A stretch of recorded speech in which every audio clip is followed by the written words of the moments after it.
All right. So, hello everyone. Uh, okay. So today we are going to start our module on site reliability engineering as a part of AZ-400 exam. So we have been conducting session for entire track, and this is our seventh session in this track. There will be one more session in this track in future. So in all of these tracks, we have been covering different aspect and different modules of this exam. So today the agenda will be related to this particular module where we will be covering some of the most important aspect of site reliability engineering strategy as per this AZ-400 examination point of view. So let me go ahead and switch to the slide. Next slide. So this is our core team. As you know, this is being conducted by AzureTalk core team, our community AzureEZ.com. You can go there on our website and find out. You can explore what exactly we are. We are actually one of the largest Telegram-based community based on Azure. So we cover all the aspect of Azure. We do conduct free sessions, free community sessions for various Azure certification track or topic or the technology, whatever is going in the trend. So we try to cover it as a community session, and we try to share the knowledge through these sessions. So these are the people who are working behind the scene. So some of the people you might be getting familiar in various sessions, but there are a few people who are also working in behind the scene. They are not really coming into as a speaker, but they are still working in a background to help us with the content, to help us with the sharing the information, or with the help of their expertise. So Vipin Jha is a Microsoft certified trainer and also a freelance consultant. uh, he is one of the core team member, and he works mostly on the Azure, and he based in Delhi. Ram Murthy is also a Microsoft certified trainer and architect. He is based out of Bangalore, and he help us with many Azure specific content and knowledge that we use for creating our content, and also share it with our community using the sessions.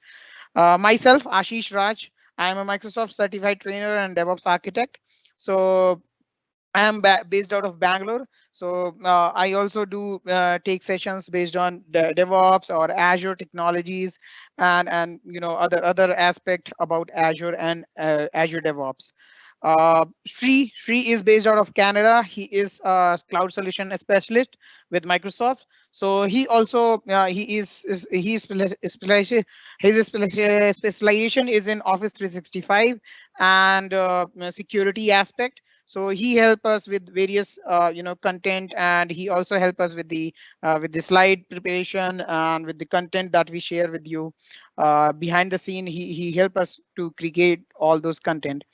Sanjeev, he will be my co-speaker today, and he is senior software engineer based out of US, and he mostly work on .NET technologies, anything again, in Microsoft technology, and he help us with the with the various sessions where we cover developer based technologies, and he will be our co-speaker today. Nitanshu is a Microsoft certified trainer and a cloud consultant based out of Delhi, and he has been helping us with the previous sessions in Azure Administrator track and Azure DevOps, and he also help us behind the scene setting up the all the information that we need to do for preparing this quality content in terms of slides, in terms of setting up the session and all those things. Kritika is also one of our core team member. She is also based out of Delhi. She is a cloud engineer, and she help us also with the background jobs, and as well as she has been speaking, on the Azure various Azure technology in past, where we took sessions on Azure Administrator. So these are the few of the core team member. We have a few more core team member, but these are the few people who are currently active in this particular track. Uh, just give me a moment. Yeah, so these are the people who are working with us. To just give me a moment.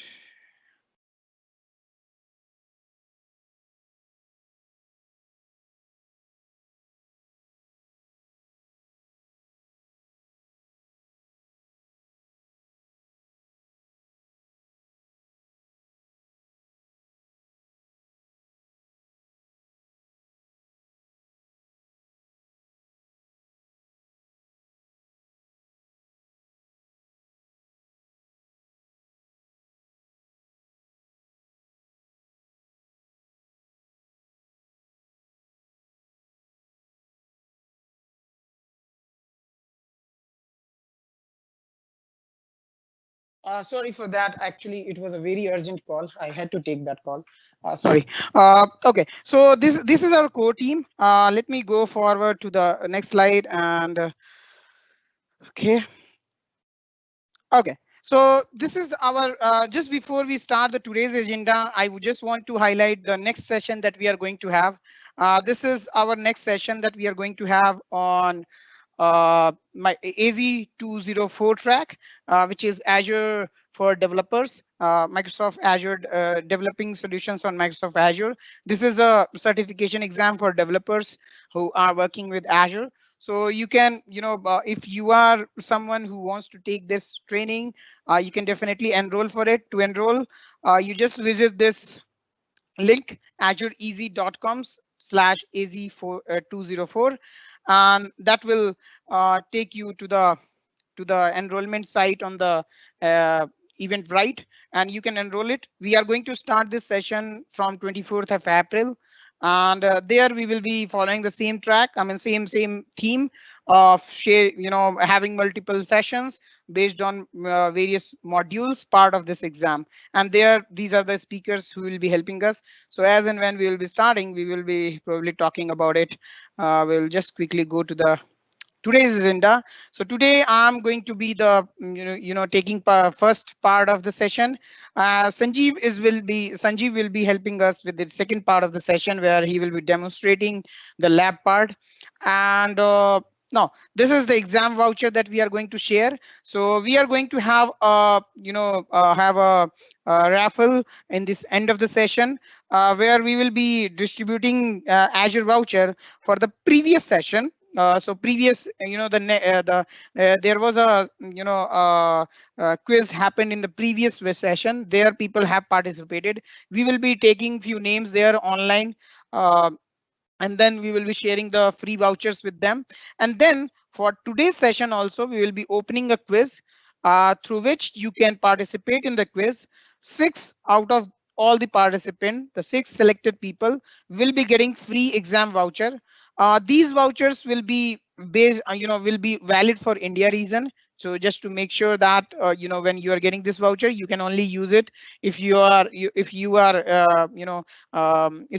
your exam from the India region, and you must be registered on the Eventbrite page as well. So if you are participating in the quiz, you should be registered with our session on Eventbrite as well. So that we combine these people, and we kind of just like we are going to have a raffle for previous session, we will be having raffle for today's participant in the next session that is going to happen on 20th of March, and we will be sharing the names who will be getting those 6 people who will be getting the free vouchers from today's session.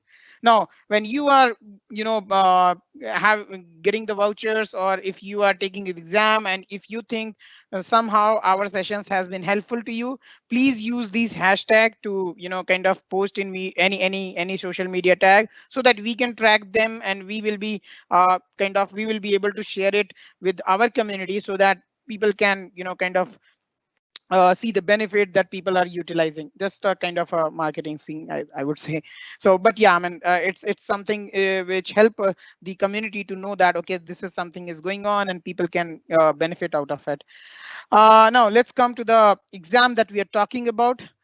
So this is the exam that we are talking about as AZ-400. Now AZ-400 is something we are covering the exam for this one. But this exam does have prerequisite, that is Azure Administrator Associate, which is AZ-104, or Developer Associate, which is AZ-204. Now, we have already covered the free training track for this Administrator Associate. So if you are planning for 104, you already have the free content available on our YouTube channel. You go there, find out the Azure Talk YouTube channel. You'll have the playlist. You can go there. All the aspect of exam you have already covered. Or if you are coming from the developer background, this is the exam that you need to have. And then after that, this is the exam that we are talking about right now in this track, which is designing and implementing Microsoft DevOps solutions, which is AZ-400 exam. And if you combine any of one and this, then you get a badge, which is Azure DevOps Engineer. So in a way, we have already covered this 104. We are already covering, we are in the in the very last session. This is the second last. There will be one more session in this exam. We are almost covered this one. So if you can do these two exams, we already have the content and you can get the badge. But even though if you are not something from administrator background, as I have shared on the previous slide, we are soon coming up with this particular track as well, where you can go through this training and get the certificate, and then AZ-400 you can definitely take after going through this training, and then you will have the badge for DevOps engineer.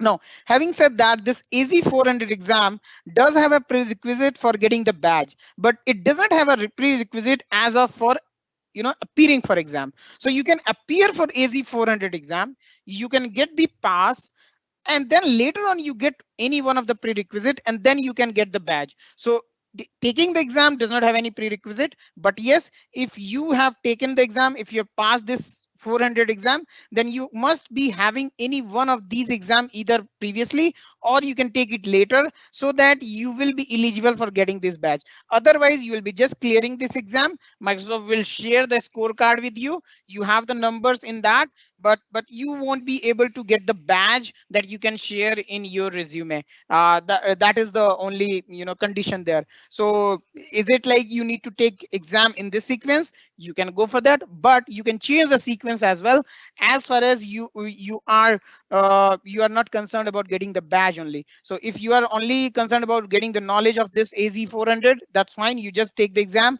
after the training and you get this exam scorecard. Later on, you find out that okay, you can take one of these exam and get the full badge, and that is how it works. I just want to explain it so that you get the clarification that it's not that you need to follow the same path or same the flow. Now, these are the the modules that is required from the AZ-400 curriculum. So we have already covered most of them till the second last, which is this develop a site reliability engineering. This is the one that we are covering today. So before that, develop an instrumentation strategy. That was our previous previous session. Before that, the previous one we have already covered in various sessions. You can go through our YouTube channel. If you have not attended the previous sessions, we have all the recorded sessions there. You can go there, you can watch it, and in the previous in the next session, that is the security module, develop a security and compliance plan. That is going to happen in the next session, which will be on the 20th of March. You can, if you are not yet registered, please go ahead and register on the Eventbrite page. That is already available on the site. So you can register for the previous session. If you have not attended the previous sessions, you can go there. I mean, you can watch it on the YouTube channel. If you have not registered for the future session, you can go ahead and register on the Eventbrite page. We only have one more session left in this track. After this, we will be going forward planning for AZ-204. We have already shared the enrollment link.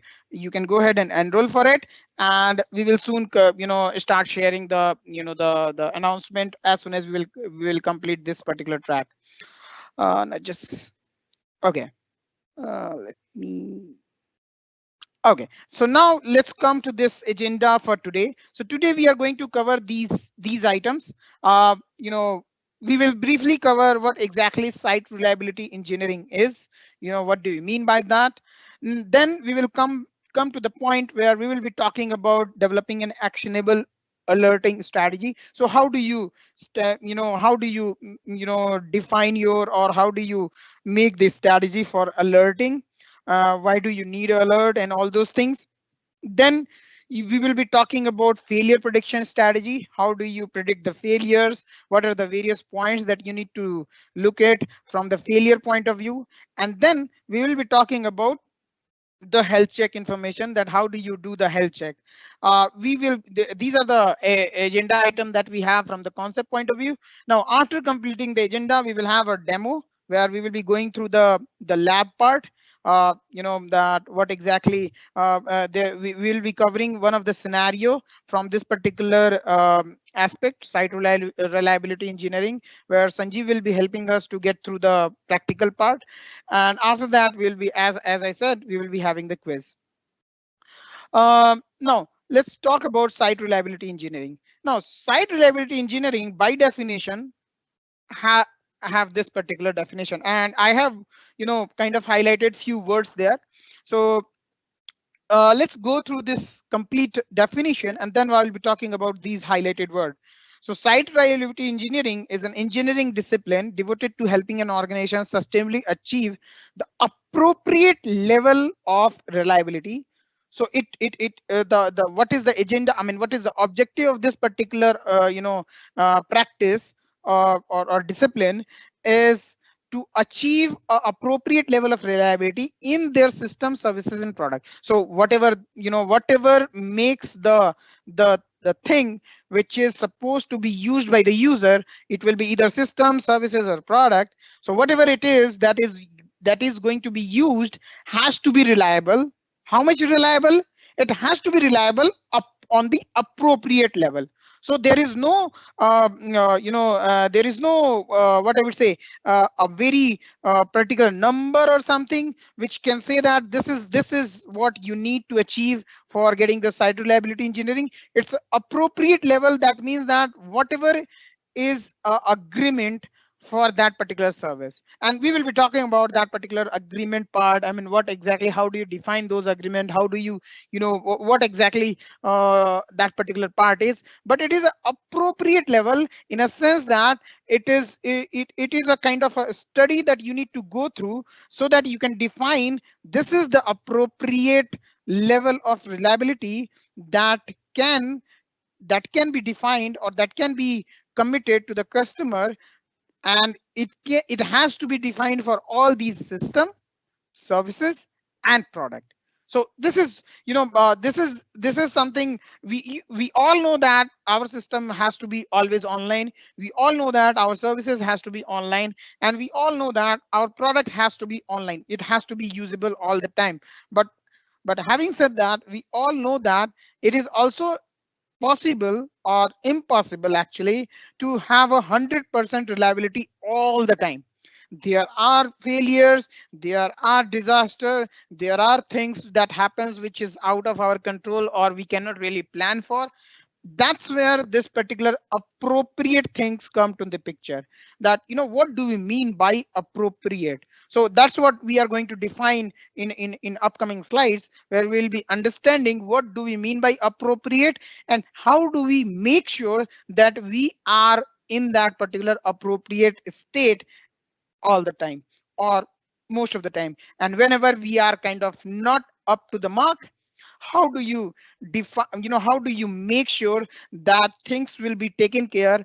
You will be able to resolve or fix or recover from those failures where you are not at that appropriate level in any of the things, whether it is systems, infrastructure, services, products, applications, whatsoever it is, which is making up your product that you are sharing or that is being consumed by your users. Now, let's coming into the, when we talk about this definition or site reliability engineering, a lot of time this discussion comes into picture where how do you relate site reliability engineering and DevOps? So sometimes people kind of mix these two things. They will sometimes it may happen that you might think, or someone might think that these are the same thing with a different nomenclature, or sometime it might look like I mean a very separate thing from these two are very separate things, and they cannot really relate to each other. So neither of them are true at some extent. Neither of I mean and that what do we mean by that is that SRE and DevOps are something has to work together. It's not that they are separate entirely, but at the same time there are some differences or some high level understanding has to be done before you jump into the conclusion that these are the separate thing or these are the same thing.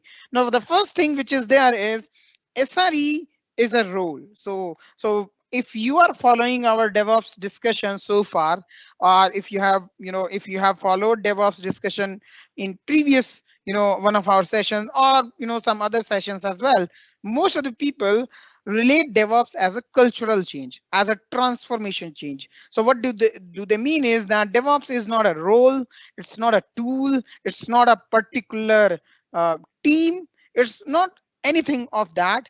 It is a cultural transformation that is going to happen within existing teams, roles, or organization, where people start changing the way they do their work. So it's not really the what I would say a role where even though we are saying DevOps is not a role, but you might have seen that people use DevOps engineer role in the industry, but that's not how it is, from the concept point of view, or from the definition point of view. It is a cultural change that needs to be done in the existing role. So your software engineer, your software architect, your infrastructure architect, your system and administrator, all can be DevOps, while they are working as their respective designation or in their respective role. But SRE is a role. SRE, site reliability engineer, emphasis on a particular role or particular team that defines what a site reliability engineering uh, does. DevOps, as we said, it's a kind of a culture. It does not really prescribe things in a very subjective manner. It doesn't really give you the name of the tool or the name of the things that you supposed to do. It just says that this is a practice. You need to have a culture where people continuously make changes. They don't really tell that it has to be done with vision. Even though they're based on the cultural transformation various teams or various organizations have gone through using DevOps adoption, they have formed some tooling, they have formed some practices that are helping most of the companies. And that's when people kind of take DevOps as a prescriptive kind of thing, and they just try to take those learnings from the other organization and they try to implement it in their organization. That's a different thing. But at the same time, DevOps does not really prescribe from their from the understanding of DevOps.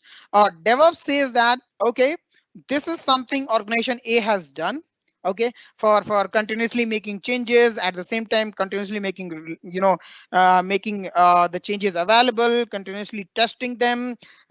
They used continuous integration using Jenkins, using Azure pipelines, or using XYZ software. uh, you may, in your organization, or another organization B can take the same tool, just like Jenkins or Azure pipeline, and try to use the same practices or the same things that the organization A has done. But at the same time, DevOps does not say that. DevOps says that this is something worked for organization A that might work for some other organization, but the core concept is something there you need to follow. But the tooling, the steps, the instructions are not really prescriptive in terms of DevOps. But in site reliability engineering, or SRE, is prescriptive. We will talk about that in next slides, where we will be talking about various things that you do as a site reliability engineer, how prescriptive it is, what are the tool set, what are the practices. Those things are there. But DevOps does not say that. DevOps, in theory, DevOps is a cultural transformation that will be different for different organization. Yes, you can reuse the learning from one organization to the another organization, but at the same time, do remember that one organization practices might be feasible for another one or might not be feasible for another one. That is something DevOps gives that as a disclaimer. However, SRE principle are somehow similar. If you follow SRE principle, I mean SRE in one organization, and if you are following the same tool stack and the similar kind of thing, irrespective of the team culture, you will be doing the similar kind of stuff in the other organization, as far as SRE is concerned. And what exactly you are going to do, we will be talking about that. uh, as we said, DevOps focuses on culture. SRE focuses on the things that you need to do to become a site, to make your site reliable. What are the things you need to do? You need to decide your alerting strategy. You need to decide on your health check. What are the tools there? How do you decide that? Those things SRE tells you. But however, DevOps focuses on culture. Whatever it takes you to make your changes frequently, you do that. Yes, version control, adoption of version control is one thing. CI/CD pipeline is another thing that people have done it, and that has helped many organizations. But at the same time, DevOps says that you can change or you can think differently if at all something else is working for you. So if you think using version control is not going to help you, okay, is not going to help you as an organization, that's fine. You don't use version control. It's not like you have to use version control. That's what DevOps says that. Even though if you go through the successful stories of people, of organization and product, you will find that 70% of the practices people are following, and they are kind of helping them in some way. But at the same time, DevOps put that particular culture disclaimer everywhere. So it doesn't say that this tool is something you will use and you will be a DevOps team or DevOps organization. And that's what we mean. That's what we mean when we say DevOps focuses on culture. So it focuses on culture. How do you work? What exactly you are working on? How do you improve it? That can be improved using the processes, changing the processes. That can be improved changing the tools, or that can be improved by just making more collaborative within the team. So it can be anything. And then when you are achieving all these things, you can use n number of tools, n number of practices, and number of process that can be defined for your organization, and that can be helpful for other organization, or that can get inspired from other organization. That's a different thing. But at the same time, it is a culture which is different for different organization. Okay, so let's talk about actionable alerting strategy. Now, when you uh, when you work as a SRE or site reliability engineering, to make your system reliable, you know that okay, the system has to be reliable, system has to be up to date. The first thing that comes into your mind is having a alert system that tells you that okay, system is not up to mark. I mean, whatever, I mean, what exactly we mean by that up to mark thing, we'll be talking about. We'll be talking about what exactly that term is called. But what before we come to that, we first have to understand that this has to be there. We have to have a alerting mechanism so that we get to know system is reliable or not, system is working as expected or not. And for that, you you need to understand that it's not always a problem that has to be alerted. So sometime it happens that when something comes into your site, it might not be causing the issues, but it can be a kind of a helpful information to predict that this might lead to a problem. So what do you mean by that is that suppose your server is going up, your server CPU uses is high, something around 70% for last 1 hour. I'm just giving an example. Now 70%, is fine as far as user is able to get the response and everything works fine. Users are not complaining. But for you as a product owner, it might be an indicator that you may have to investigate that if something is going in this way, this may lead to a problem in future, in in next 1 hour, in next 1 day. So if my server is continuously using 70% or 80% of the CPU, it might not be impacting my users, and so that it might not be looking like a problem for me, but it might be something that I might need to know. So this is the one thing that you need to understand, that alerts are not always created for problem, because once problem has occurred, once the thing has been done, once the server is down because of continuously high CPU uses, and users are not able to get the response from the site, or whatsoever it's supposed to do, then definitely it's a problem, and you definitely want to have an alert mechanism for that. But even before that, there might be situations where you may have to have a strategy where you need to define, okay, this is not a problem, but definitely if this is something happening, I might need to know, or I might need to notify a particular team to investigate, is this a outlier, is this something that is a usual thing, or something we need to figure out, because it may lead to a problem in future. One of the things that is come into picture is response time. So as I said, users are getting the response, but and users are okay, but it might be possible that the response time is not up to the mark. Suppose the service is supposed to respond back to user within 1 second, and usually it is taking 3 seconds per user.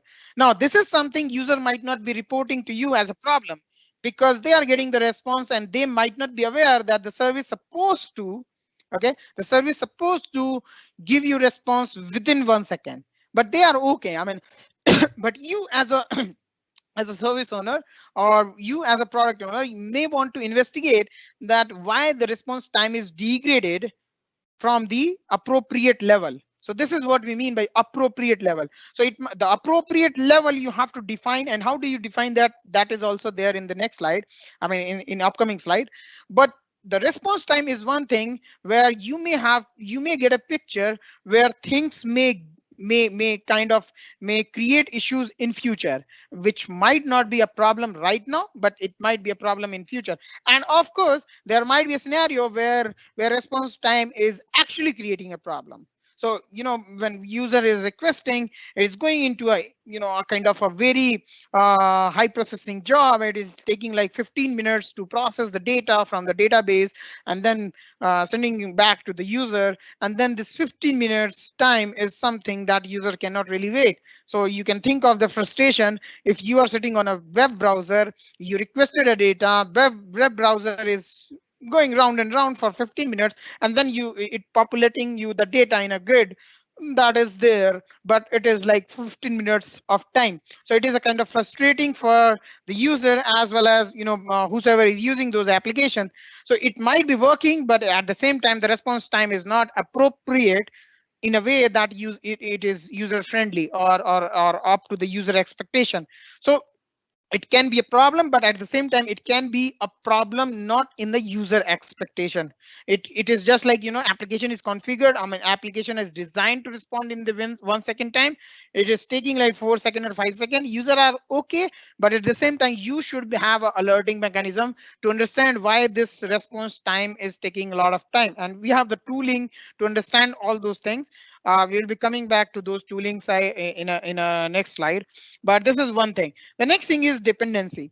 So dependencies are like, suppose your application, your front end is supposed to expose some information to the user, and your users are coming to that particular front end and they are requesting that information. We will come back to the same example where it goes back to a database, and it expects information from the database so that it can display the information to the user.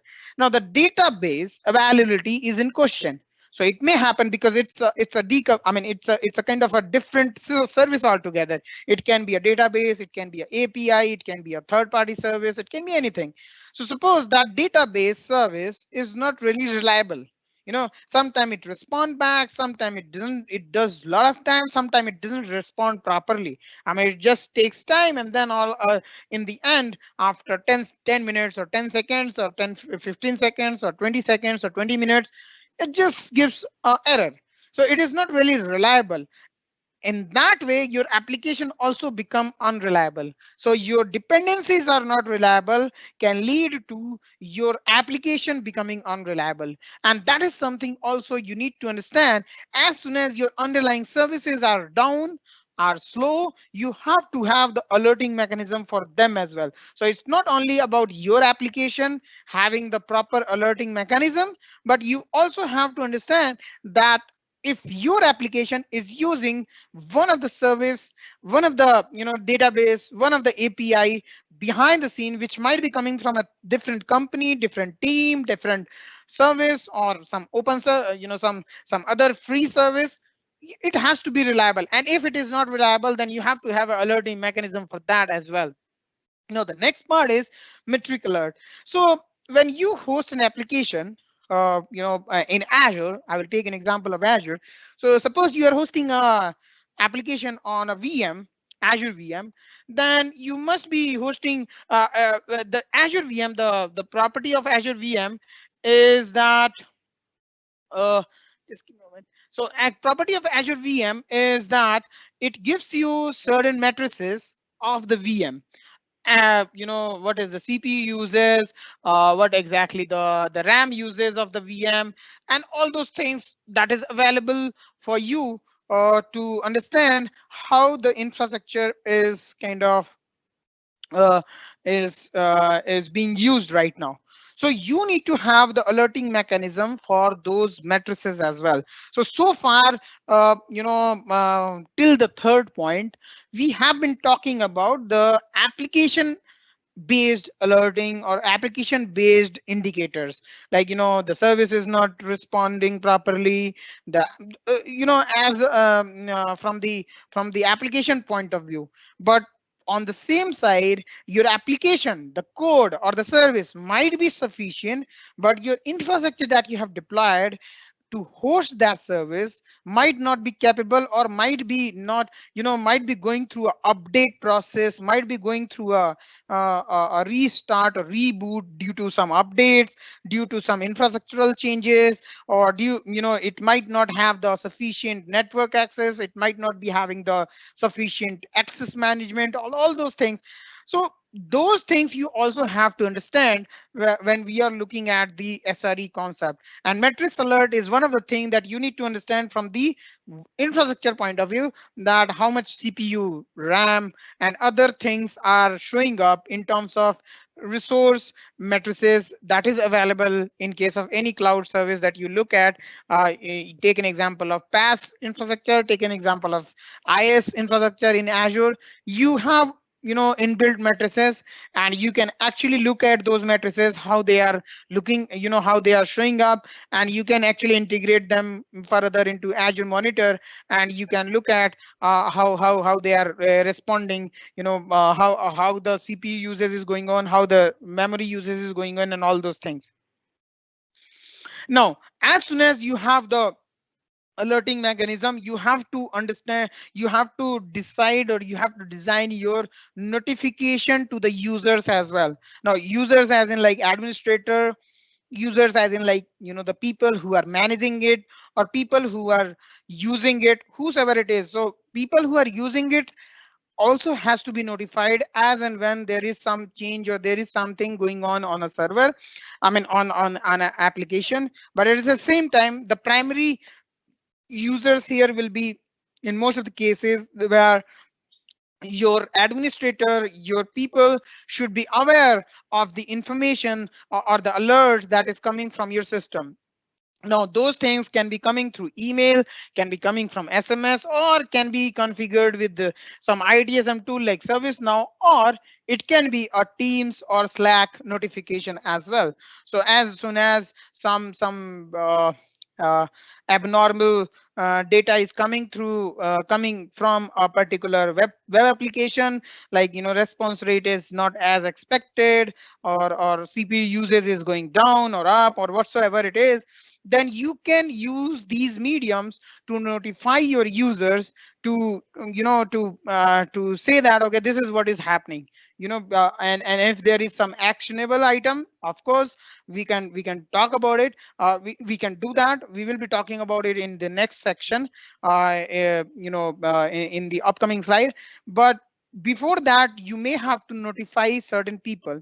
Now that's where comes a particular um, aspect where uh, it may happen, and it is very important from the site reliability engineering perspective, that when you decide or when you design your alerting mechanism or strategy, you might do a particular thing which is not supposed to be done. So let me show you something. Just give me a minute. Okay, so suppose you are going through a alerting mechanism, and you have figured out that these are the these are the things that you want to, let's see. Okay, so suppose you have these 1 2 3 4 5 6, you have these things that you have thought, these supposed to be alerted to the users using any of the medium: email, SMS, ITSM, Teams, Slack, whatsoever. Now think of it. Every day, these many alerts coming into your inbox, your SMS, your ITSM, your Teams, Slack. Now, it may happen after some time, these alerts will not make sense for all the users that you are notifying. They will just take this as a spam kind of thing. You're right. I mean, this happens with us as well. Nowadays a lot of SMS are coming into our as a, in our message box in our mobile, that is actually spam. No, lot many notification. Now what happens is that we stopped looking at those messages. We stopped looking at those messages in our inbox, in our SMS. Similar thing may happen within your team, that when you notify your users, and if it is too much information, what we call it noise. So when you have so much noise, it may not make sense for your users. So when you are designing your alerting strategy, when you are defining your alert notification system, you have to understand that what to be notified and what not to be notified. So you can collect that information for analysis purpose. We'll be talking about the analysis in next upcoming slide. But you can capture the information still, but you can still skip the notification part. So not everything has to be notified. So you should be avoiding, what you say, exploiting these systems like email, SMS, ITSM, or Teams, Slack. At times we have been hearing that nowadays Teams is being used a lot, in organizations. At least in Microsoft ecosystem, Teams adoption is really going high. And at that moment, we have seen two types of trends. One, people are not using Teams for any kind of notification at all. They are just, using it just like a instant messaging chat application, something like that. That was Skype already. So why do they have Team? So they don't use it for notification or for anything like that. Most, very rare cases there where they will be using it. Mostly it is like, setting up the team meeting, setting up the chat, all those things. Or they are using too much for the notification. So everything going into the team, any update going into the team, any notification going into the team, because they just have the option for that. So they have the integration for ServiceNow, they have the integration for Jira, they have the integration for Azure Monitor, they have the integration for other services. They will start putting those notification into the teams channel, or teams, channel, or users. And then what will happen?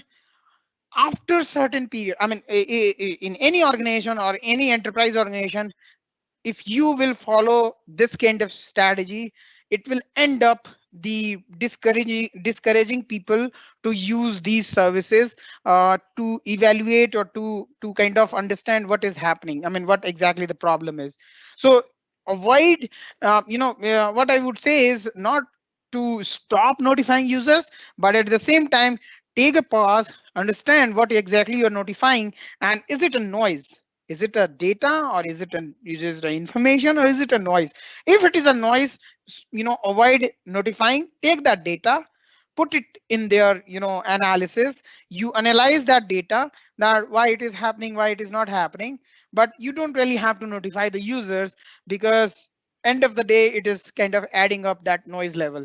So that is something very important from the notification point of view. Now, coming back to the next part, which is designing a failure prediction strategy. So, well, so we have discussed about, okay, something is about to happen, or something is about, something happened. We design the alerting technique to to alert the stakeholders, so that they know, okay, this is what is happening, or this is about to happen, and they kind of take some actions. But what if we can predict those things before sending the notification, right? So if we can predict that, okay, if a server is getting used 70% CPU for 1 hour, then it is most likely that the server will crash. I'm just giving an example. It's not like that. I mean, it doesn't happen in Azure at least. But I'm just saying that suppose there is an application, based on the historical event we have seen, that if something goes on for this much, and if it is not impacting the user, but it's still, it is an outlier, it is a kind of a abnormal behavior from the application point of view, then what will happen is that you need to analyze what does, based on this historical event, what is happening, and if this happens, what I need to do.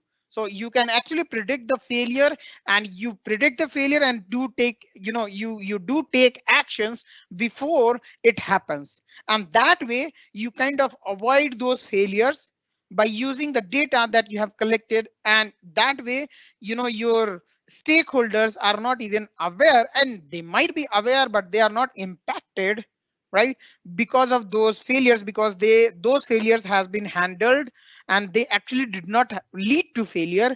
They were analyzed properly, and they, the appropriate automation or the appropriate action was already taken care.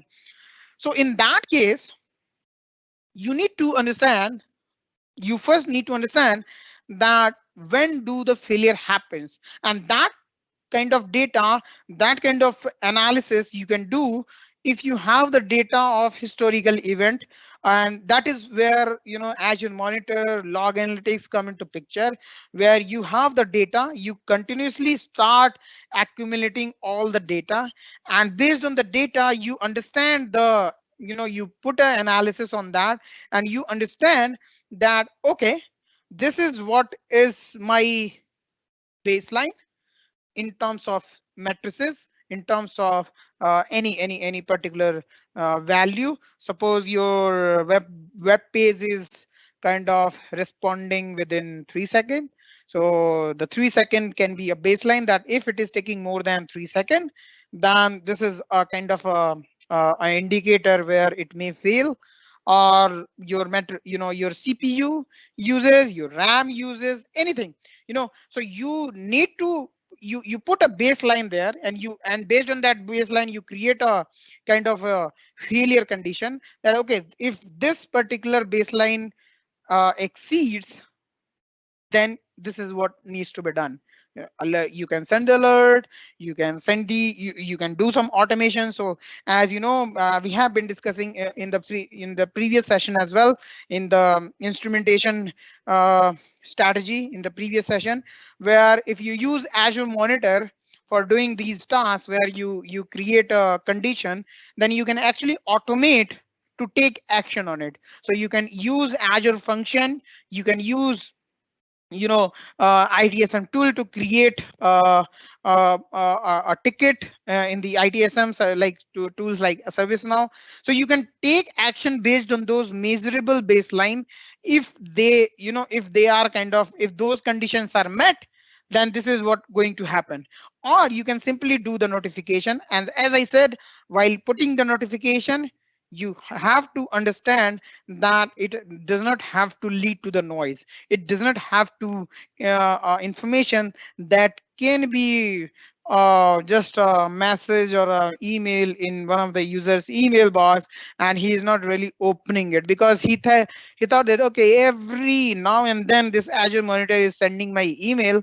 What he will do is he will create a rule for your Azure monitor as messages, and he will put it in a folder, and he will name it like some recycle bin or something, where he does not care about those rules, those messages, because they don't really mean anything for him. So when you are notifying people, you understand that these are the right people you are notifying, first of all. Second thing, it is the right condition, or it is the right time to notify people. And the third thing is that if you know the historical data, if you have the historical data, again using the tools, then you can actually set up some baseline, and instead of notifying people, you do take some action on it. And you have various options there. You can take some, take help of some automation like Azure Function, Azure Automation Account Runbook, or something that can help you with doing these. That's what we are talking about. What are the tools are available to do all these notification analysis? That is one of the tool that is there in Azure, which is Azure Monitor. At the same time, another one is Azure Application Insight. So Application Insight can track your application level matrices, application level information that you can track, and you can understand, okay, the response time or the exceptions are happening, or which underlying service is not responding properly. There are some smart detect properties there in Application Insight, which can which can detect some of the abnormalities automatically, and those things will be highlighted for you to take action on. So Application Insight and Azure Monitor is, on the tooling side, from the Azure point of view, these are the few these are the two tools which can help you to design the notification, as well as when you are collecting the data or collecting the logs. These tools can help you in that. And we have actually did the, that particular, if you combine this previous session of instrumentation strategy and this SRE, you will see that there is a relationship between these two, where we are explaining how to do the logging and how to get the data from various resources when we are designing the instrumentation strategy, and how to use that data, what exactly we need to, why are we collecting that data. That's what you need to understand from the SRE point of view, that how do you define the reliability of your system. Based on that, you use that data to put some condition, and based on that condition you put some notification. Again, comes to the picture, what are the things you want to notify, what are the things you don't want to notify.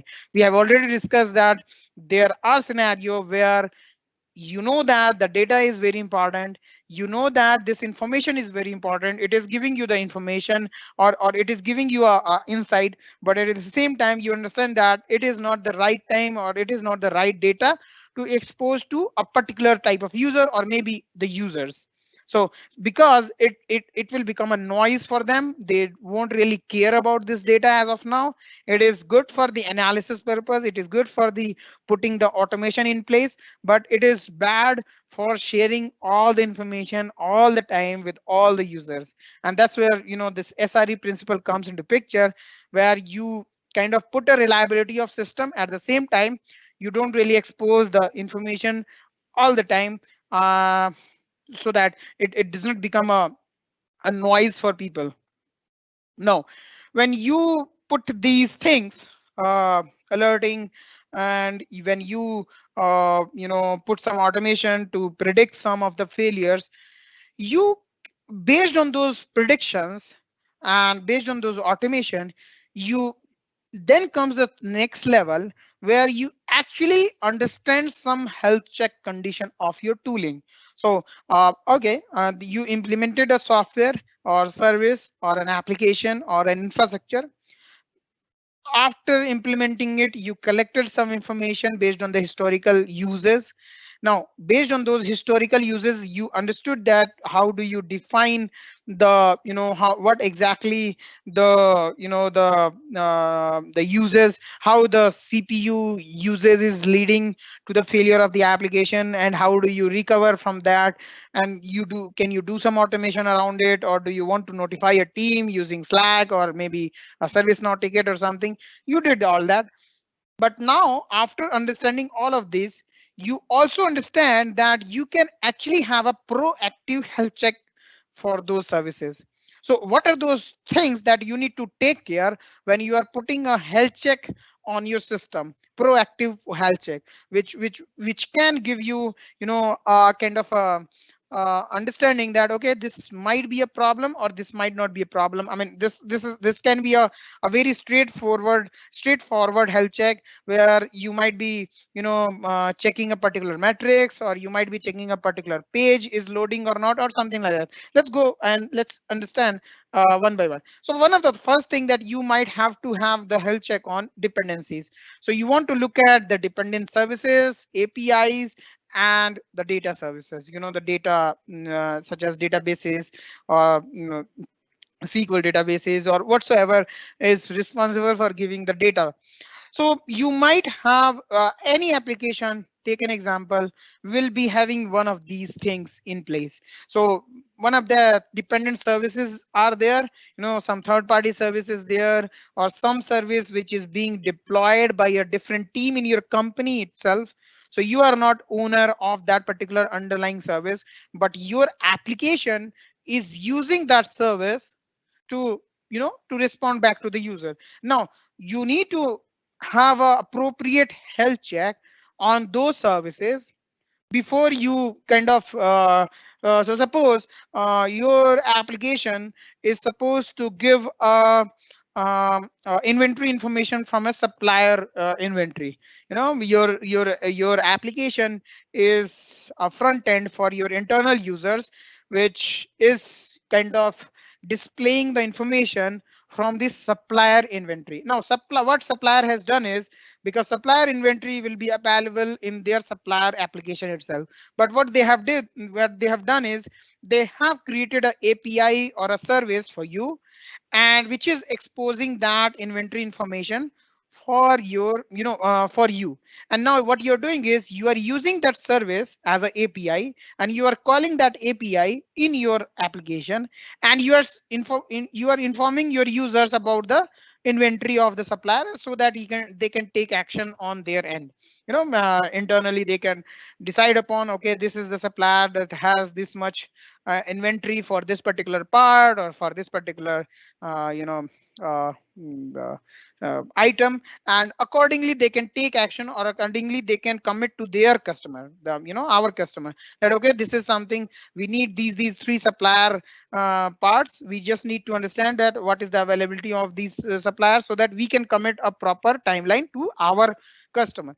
Now think of it, for your users, your application is your front gate, right? So your application is your front gate to give the inventory information, and I suppose one of the supplier application is down.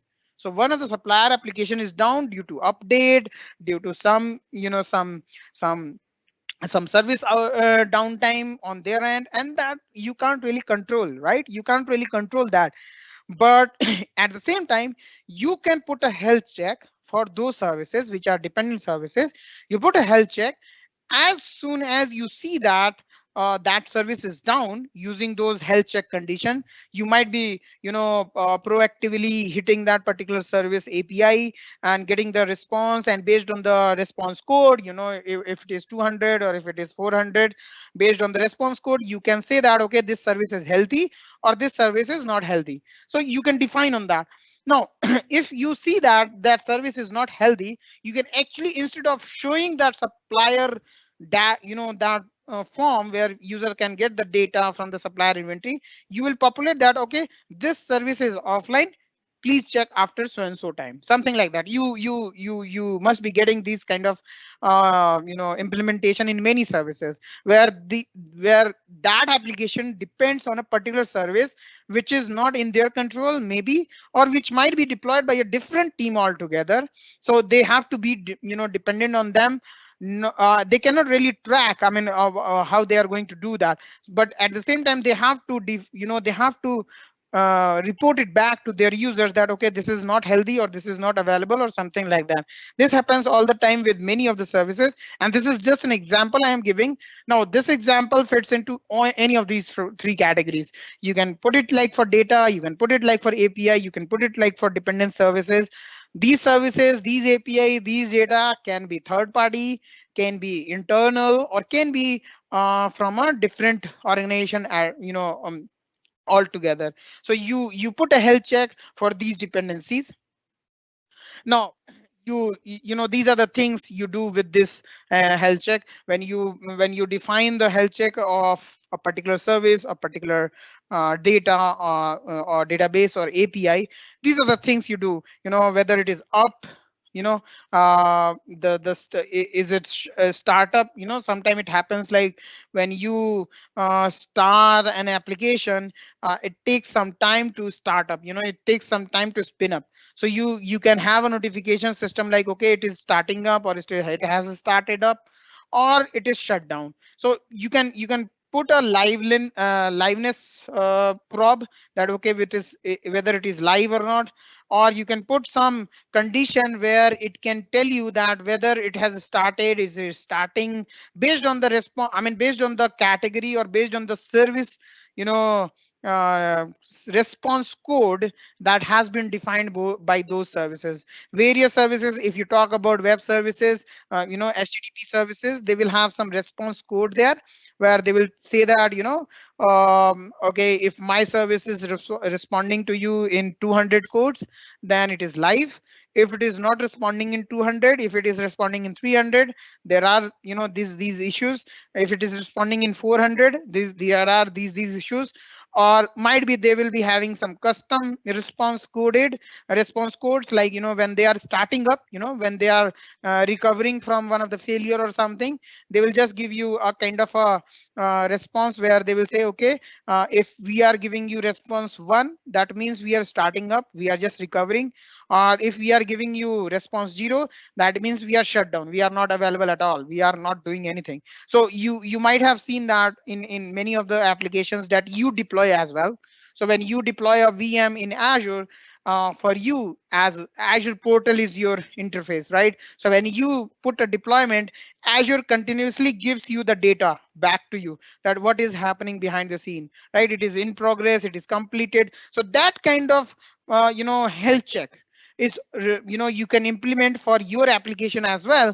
It might be possible that when your users are putting, so take back an example of the inventory thing from your supplier. So when you are putting that form, you have a form where your users are putting their information, okay, this is the part, this is the manufacturing information, this is the ID, and all those information, and you just click on submit. Now based on the submit, what they do is they go back, they spin up something, behind the scene. I'm just giving an example. They spin up a instance or a session, so that they can get the data for you in that session, and they respond. So while this is happening, they might give you a kind of a status code where they will say that, okay, we have started the process of getting accumulation of the data across the globe or something, and they will keep on responding to you that, okay, this is what is happening. So this is one example, but you can put this kind of example in any of the cases. Whether you put it like for always live application, you always want to look at the liveness, or you want to look at what is exactly happening, whether VMs are up, down, starting up, or containers are up, down, or starting up, or whatsoever, or they're shut down. Now when you look at these things, when you your applications are down, or when your applications are not up to date, there are two words which comes into picture, which are SLA and SLO. I think SLA I missed, but let me quickly write it here. So there are two words, which is SLA and SLO. SLO is known as service level objective. So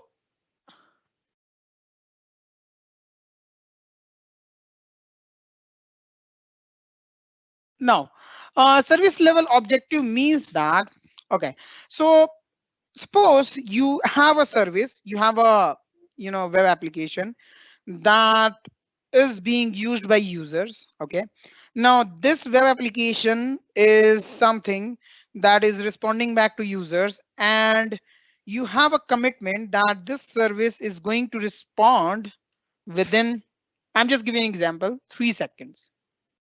This is something that you have committed to your users. Now, your users. Now, if this is the commitment to your users, this becomes the SLA of your application. And you must be familiar with the SLA term now, that we call service level agreement.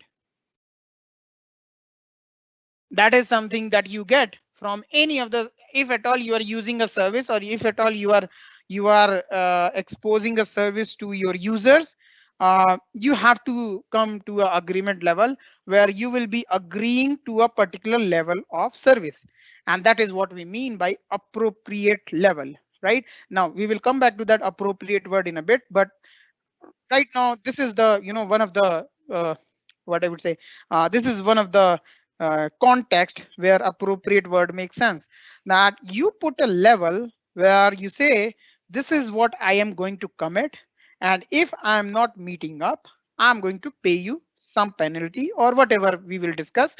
And this is what Microsoft does for many services. And this is, if you are familiar with the Azure, you must have seen that many of the services, they will declare that, okay, this particular service has 99.99% of availability with these configuration. This service does have 5.9 availability with these configuration. So what do they mean is that if you are using this service in this way with these properties and these configuration, we are going to give you a availability of whatever the number they will suggest, 99.99 or 99.999% or whatsoever. This is definitely something that they change service to service, configuration to configuration, but they agree on this. Now, whatever the number they are agreeing, this number is called SLA, which is service level agreement. Now, when you put a service level agreement, you want to, suppose, let's go back again. Yeah, so let me clear this one, and let me put this 3 second on top. So when you put this 3 second in your agreement, you don't really want to wait for 3 seconds, right? You want to make sure something, you want to put a little bit of narrow timeline for you. So you will say that, okay, let me put this 2 seconds for internal.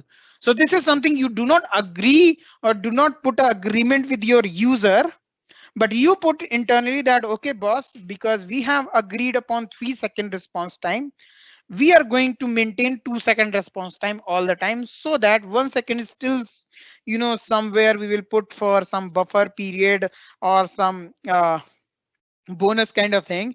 But 2 second is something we need to understand that we need to maintain for our service internally, so that we will never be able to breach this particular agreement that we are setting up with our user. So service level agreement that happens outside, with the users.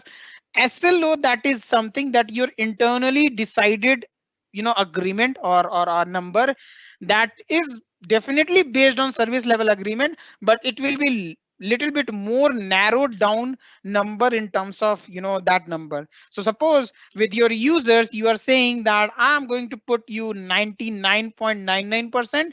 So probably your SLO might be like this. So you will increase one more 9 for your SLO, so that you don't really reach this level. Okay, now you put this number in your, in your internally, that okay, this is the SLO based timeout that I'm putting. Okay, that my service is will be, if at all this 2-second timeout is happening, then something we need to understand.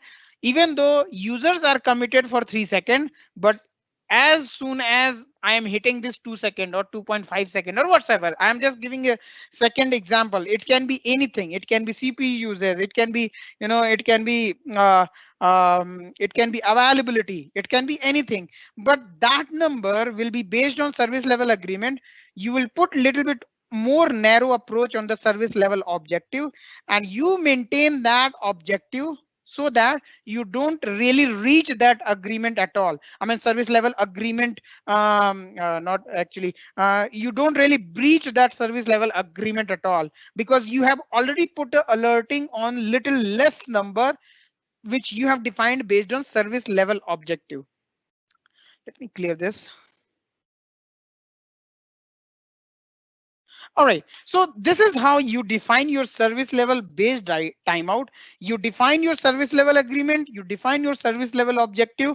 Service level objective little bit more strict on the number. So if you define little bit, you give a flexibility on service level agreement, that okay, we are going to give you availability of, for example, I will just give you a hypothetical example, that you will say that okay, we are going to give you a service availability of 23, I would say 12 hours in a 24 hours time. I mean, it is not possible in real time, but I'm just making it up. So what you will do is you want to make sure that your service is always available for at least 14 hours. So 1 hour before the business starts and 1 hour after the business stops. So suppose 9 to 5 your users are mostly using that service, right?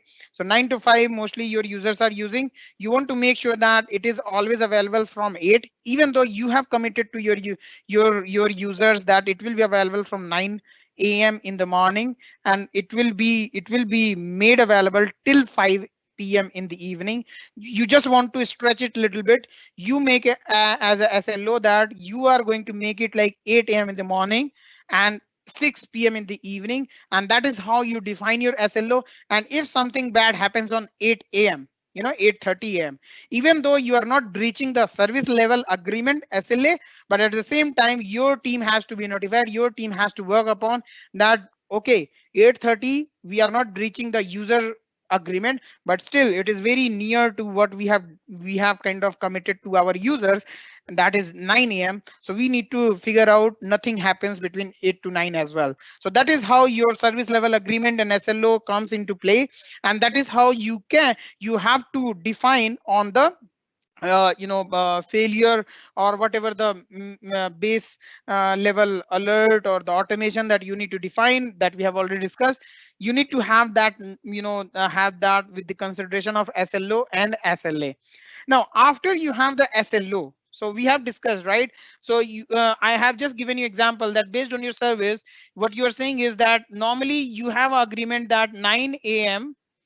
to 5 p.m. is something your availability. Okay, from the application point of view. Now what you are saying is that this is your SLA, sorry. Now you define that SLO is 8 a.m. to 6 p.m. You just add 1 more hour towards the start and toward the end. Now definitely you have already added 1 hour extra, right? But you can have the partial health that okay, something happens in the 10 p.m. even though service is not available, that's fine. I mean, that's fine, because we are not really, we are not even near to our service level agreement. It is like we have decided that 5 p.m. is something agreement, 6 p.m. we are making sure, but 10 p.m. if something goes, if because of some update, because of something, if something goes down, we are still not breaching the SLA, and that's why we can be okay with this partial health. So that kind of, the flexibility you have to define in a way that whatever your SLA is with your organization. So in real time what happens is that I have given you a very simple example, but let me come to the real time one of the example that mostly people working in Azure will be relate with. Let me, yeah. Okay. So when you are saying, you have the 99% availability, all right. So you still have like, 0.01% time over year. Now this 0.01% that you are taking as a buffer period, and if you take it on a year scale, you will have some number there, and that number of days or number of hours or number of minutes is something that we can accommodate in partial health. You can say that, okay, this much minutes, I do not really recall the exact number, but this will be a very low number, in terms of minutes or hours. And you can say that, okay, this many hours, if service is down in a year, then it's okay, because this is not breaching our SLA or SLO. So this is how you define your SLA and SLO based timeout, as well as the partial health. So partial health is also important to get defined, because we know that everyone wants to have a reliable service all the time, 100% reliable. But at the same time, we understand that it is not really practically possible to have a 100% reliable solution all the time. So you can have 100% reliable solutions as per the agreed time. Now that agreed time, and the 100%, that partial number has to be understood, and you can decide how do you make all the kind of update that you make, all the kind of situations that may arise due to issues that are not under your control will reside or will be always covered in that particular number, whatever the buffer period that you have, 3 hours a year, 4 hours a year, or whatever it is. So that is how you can define. Now, the third thing is there, which is, of course, we have been discussing about, but just to make sure that when you have SLO, I mean, when you are defining your SLO, you need to make sure that you are defining SLO, I mean, service level objective, for both application and infrastructure. So at times what happens is that you can have a service level agreement with your user in terms of application uses. So user might not be interested if your VM CPU is going high, if your VM RAM is going high, or if your services are facing resource crunch for the VMs or for the instances, VM instances or containers. They don't care about that. What they care about in consumer application is whether application is responding as appropriately or not. What is the response time? What is the load time? What is how much time it takes to get the data? How much time it takes to get the load the images? Uh, the network things, the security aspect, the VM aspect, the matrices, they don't care mostly. But you as a site reliability engineering team have to take consideration of both the aspects. Application is one thing where you need to define your SLA and SLO, and based on those SLA or SLO or for the application, you need to define your SLO for your infrastructure health as well. That if my VM CPU uses is going high frequently, then maybe I need to look at the aspect to resize this VM. So suppose initially when you started this application, the application you deployed, the size of the VM that you used was 2 CPU core and 4 GB RAM. I'm just giving an example. That number was there in your VM size. Now over adoption, slowly your application is getting famous within organization or outside organization. People are using more and more, users are coming back to your users, your application, and slowly your application uses is kind of putting stress on your VM. Now when you started this application, when you deployed your application for the first time, most of the time, all the time, at peak 30% or 40% of CPU or RAM uses was reporting, and that was fine for you because 40% is fine. I mean, you still have 60% if it is a dedicated application. I'm a dedicated server for that application. No, as the usage is uh, uh, increasing, your your VM is getting more resources used, and slowly it is happening that all the time your CPU is high uses like 70% or 80%, and your users are definitely not facing much issues in terms of the response they are getting. But you need to understand that, okay, with this adoption rate, very soon users randomly will start facing session crash kind of thing. For some users it will work, for some users it may not work because resources are not there and all. So for that you may have to define that, okay, I need to resize my VM. But before that you need to define those health check based on your SLO, that okay, this much VP, see, CPU uses must be there. If it is going beyond that, we need to take care, we need to understand what is happening. So this is how you define your alerting technique. This is how you make sure that your application is always reliable as per the agreed value. And that's where this the appropriate word is coming into picture. Now again, come back to the, after discussing all these things, if we come back to this definition of site reliability engineering, now it will make sense that what do we mean by appropriate level of reliability. Reliability with the appropriate or agreed. So you need to agreed on the number, and then the agreement happens on the two level: service level agreement and the service level objective. SLA is something that you discuss with your customer. You put a little bit more stretch, I mean more narrow number on the SLO. So if you and you make sure that you always meeting your SLO, and if you are meeting your SLO, that exactly means that you are always up to mark for your SLA. And that's how the site reliability engineering focuses on your reliability of the services. And as and when there are issues in your service, it is responsibility of site reliability engineer. I'll just come to the fact. We are just about uh, to complete this particular aspect, where this is when the site reliability engineer will come into picture, and they will make sure that this reliability is maintained, and if something needs to be done on the ad hoc level. So when applications or the infrastructure or the application face issues when it is not going up to the appropriate level of reliability, all right, then this site reliability engineer will pitch in and fix those things so that they become reliable at that moment. So they need to come into picture. They will be the person who might, you can, I mean, you might be able to relate with those people who's supposed to be on call and on call and all those things that used to happen in your in the previous legacy infrastructure management.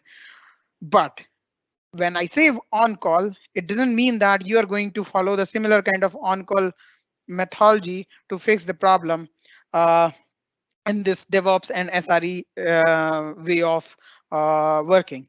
So in this particular cloud infrastructure and next generation infrastructure adoption, SRE is also responsible for putting automation where possible.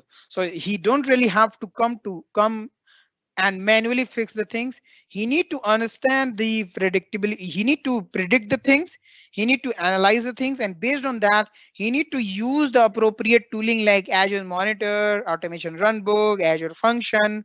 He will be writing those script or automation so that if something goes wrong, this will be fixed to make the system reliable. So as we said, SRE is something who will make sure that the system is reliable. He will make sure that what do we mean by reliability? He will make sure that if something needs to be done in the production, he will do it, or he will implement the automation to do it on as and when things are happening. So he will be able to give you the system using various tooling, scripting, Azure Automation Account, Azure Functions. There are other toolings as well, Ansible, all those things which will come into picture, where you will use those toolings to put the automation in the infrastructure to automate the fixes that needs to be done to make the application or the system back to the reliable state. That is one. The next thing is that when the system reliability engineer does all these things, he has to understand all these three aspects. What do you mean by all these three aspects? One is when you are fixing things for infrastructure, definitely you need to understand the infrastructure. When you are looking at the data or the logs so that you can analyze, you need to understand the monitoring as well.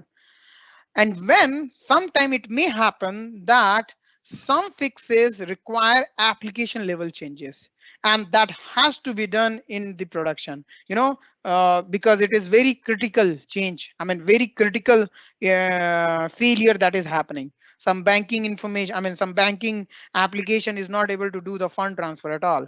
So this is something very critical. That's where site reliability, a team of site reliability engineer will come, and they will not wait for the software developers to start their next sprint to fix this problem or to fix this, come up with a new feature over agile, sprint and all. They cannot really wait for that. And that's where the site reliability engineer will also pitch into picture, where they will be working as a developer on ad hoc demand, where they will be fixing the issues into the production.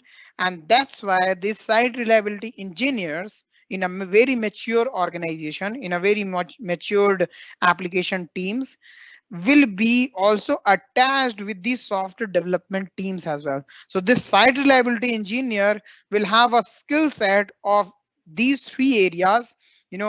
Development, they will always have exposure what is going on, what is happening, what features are coming in, what features are impacting what features, what technologies are being used to implement one of the feature. They might not be active in the development state. Their responsibility will not be there. 90% of the active development will be done by the software engineering teams. But at the same time, they will be aware what is happening there, so that if something goes wrong in production, software developer need not to come into picture, because they work in their own cycle, because they also have to work on future releases. So they can't really come into the production. But at the same time, if site reliability engineer has to fix the things in action in the production, they have to be aware of. So they will be tagged with the software engineering teams to understand what is happening. One thing. Second thing, they will be also tagged with the infrastructure things, whatever the things are being deployed, whatever the things are being used. Definitely they will not be active in doing day-to-day deployment, administrator the things, something needs to be changed. Those, regular changes into the infrastructure, they will not be doing, but they will be aware of. But the reliability of the system is completely owned by site reliability engineers, and whatever it takes, they have to fix it. If the fix is something where appropriate level is met, where they say that, the consumer or the user say that, okay, no, fine, I mean, this feature we can wait for next release, then this particular feedback, I mean, this particular change will be streamed back and will be. So suppose let me come back. Something come as a, number one item, and it says that, okay, this is fine, this one feature A is something that we can wait for next release. This will be sent back to the engineering team, and they will release the next release, 1.1 or something, and that will have this A. But suppose this A is very critical, that they want this, here itself using some hot fix. That is something will be done by SRE. If there is a SRE team, or someone from the engineering team will come into picture and wear the cap of this SRE engineer and will do the hot fix. But yes, I mean, in teams where SRE role is not there, this engineering team, one person from engineering team will take this cap, at on the demand level.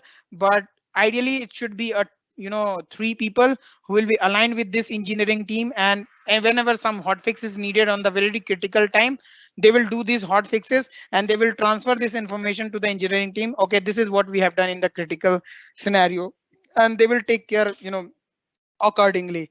The code changes and everything, they will be managed using the version control. So they will have access to version control. That is what I mean. And they will have access to all these things. So this is what site reliability engineering is. And this is what, we have covered, a few of the important aspect from the examination point of view. Now comes the break. We will take a 10 minutes break. After 10 minutes break, uh, Sanjeev will be demonstrating this particular, you know, lab where he will be looking at the application performance using application insight. He will be deploying an application. He will be looking at the traffic, how performance is happening and all those things. So this is what is Sanjeev will be demonstrating. So let's take a 10 minutes break and we'll come back after 10 minutes break.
One change in lab, guys, that we don't have application insight.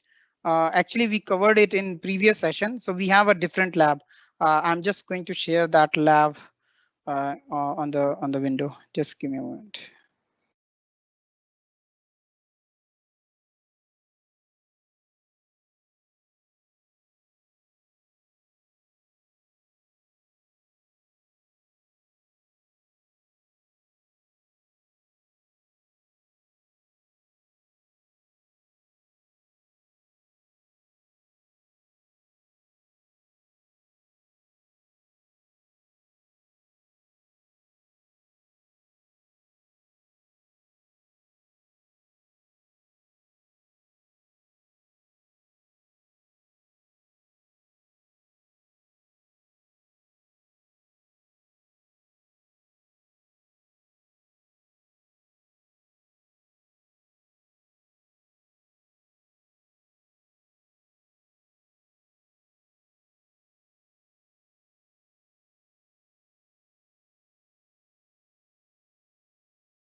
Okay, so Sanjeev, you can share your screen. Before you share your screen, let me just share my screen for a bit. Okay, so this is the lab that we are going through. The application insight was the previous lab. Somehow it left on my screen. So I just realized that I shared a different slide. So this is the lab that that Sanjeev is going to demonstrate, where he will be demonstrating the how do you manage the technical debt on Sonar Cloud using Azure DevOps. So Sanjeev, why don't you take control? Thank you, Asis, for that awesome session. Good morning, guys who are in US, and good evening from guys in India. So I will be talking about the integration of Sonar Cloud into the Azure DevOps. So let me share my screen. Asis, can you confirm if you can see my screen? Yeah, it's there. Yeah, thank you. So before moving ahead, before moving ahead to the demo, I need to just let me brief about what is Sonar Cloud.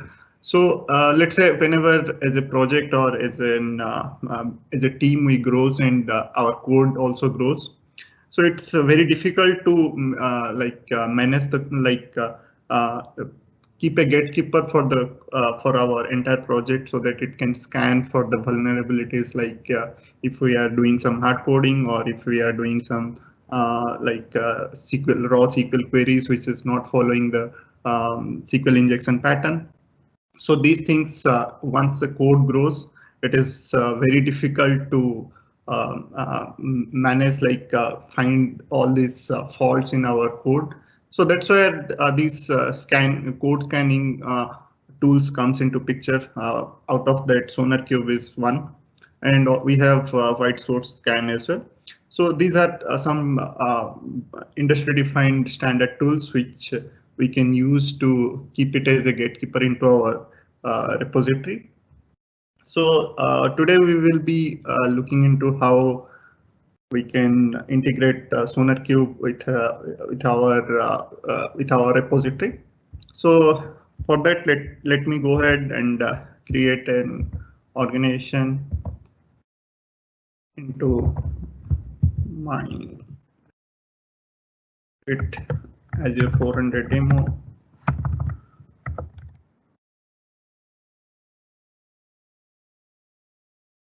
Choose it as India.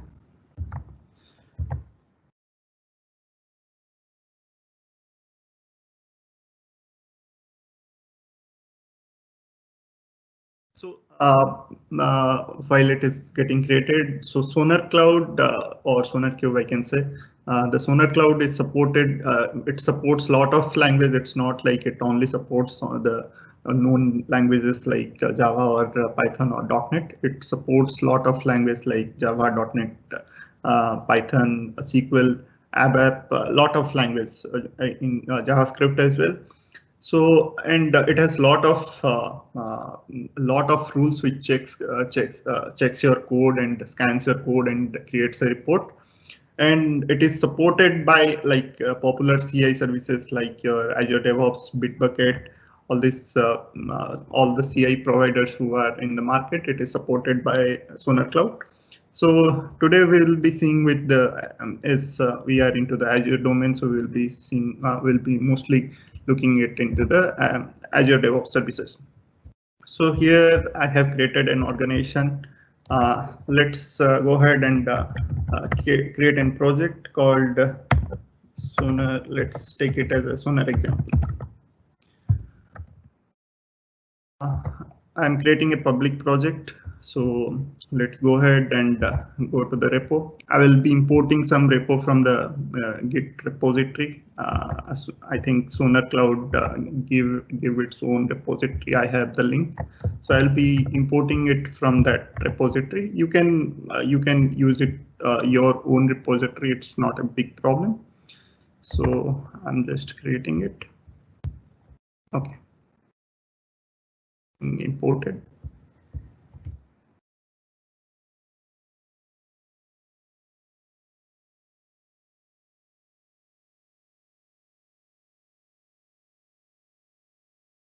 Okay. So now the project is imported, the repository is imported. So we need to go ahead and create a personal access token. Let's go ahead and create a personal access token over here, which will be using it to integrate with the with our Sonar Cube or Sonar Cloud. So let me remove that. I'm creating a new one. Let's name it as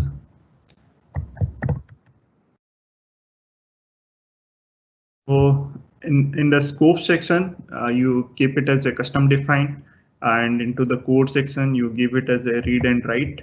So let's go ahead and when you are creating the personal token, you need to copy it and store it somewhere so that you don't lose it, because once you close this window, uh, if you close this window, it won't you won't able to retrieve it. You have to regenerate the token, because Azure DevOps never stores your personal token into their directory. So now it is done. So now let's go ahead and we will go to the marketplace, and we will get the. So for to get the extension of Sonar Cloud, you have to go to the marketplace and search for the Sonar Cloud.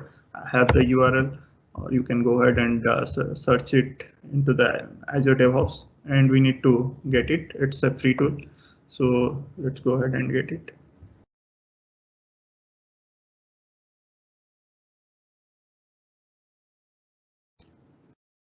So I will be getting this extension for my organization. So you need to select your organization when you are doing that.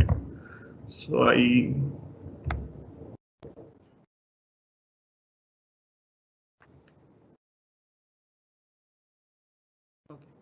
so now that extension is installed.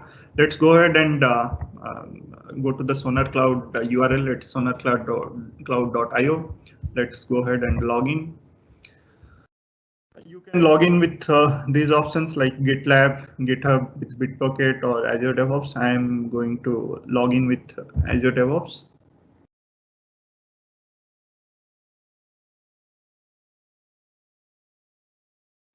So here you can create, click on Analyze New Project. So and you need to select Import a new organization.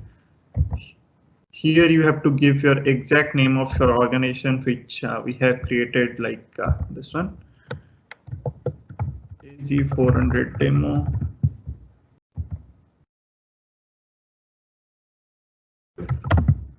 And if you remember, I stored the personal access token earlier, so I'm just copying and pasting it over here. You need to keep this personal access token somewhere, otherwise it is you need to regenerate and again copy it and paste it. So this is the key which you can give some name, but I'm keeping it as it is. I'm not changing it. So for timing, I'm if you are into the enterprise level, you need to go for your whatever plan your enterprise has selected. Currently, I'm with the free plan, so I'll be creating the. You need to select which repository of that organization or which project of that organization you want to set up Sonar Cloud. So now you have to go ahead and just select the with Azure DevOps pipeline, and it just tells you that you get this installation done in your organization. So I already have done that. You can go ahead and do that, or you if you want, you will get the extension over here. That the link is over here, and then the you need to select which type of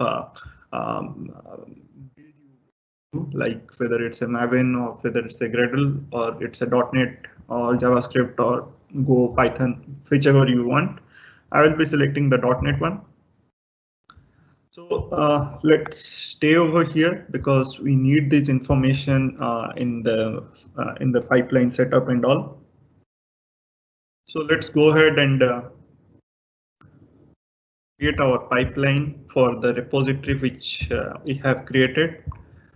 So that I'm going ahead and creating a repository over here. So instead of doing the manual things, I will be using the classic editor. And I'm selecting here Azure repository GitHub, and I'm just here. If as you have installed from the marketplace, you will get the .NET desktop with Sonar Cloud, .NET Core with Sonar Cloud. My project is of desktop type of project in .NET. That's why I'm selecting this one. So when you apply this, you need to from the pipeline unit, as it's a .NET application, I will be selecting the Microsoft hosted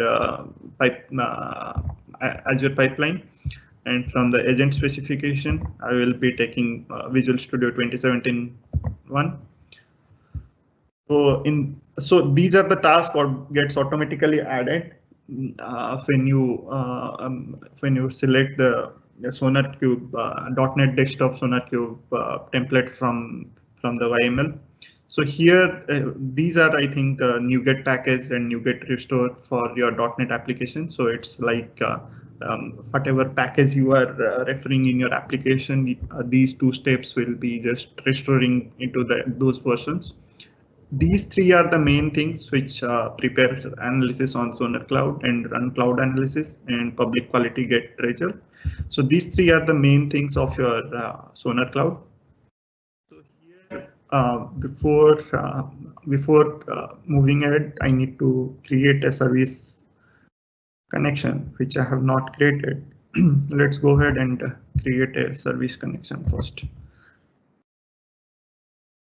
So I will go ahead. So here is my service connection. I'll be creating a service connection first. In the service connection, you mentioned that your Sonar Cloud option will be there. You just go ahead and check it. And you need to get the Sonar Cloud token. So this is my token. That's why I didn't close this tab. So you copy this token and paste it over here. So just click the verify. If the verification is succeeded, that means your organization will be able to use the Sonar Cloud. So in the service connection name, I'm just giving it SC, and I'm doing and save. Now let's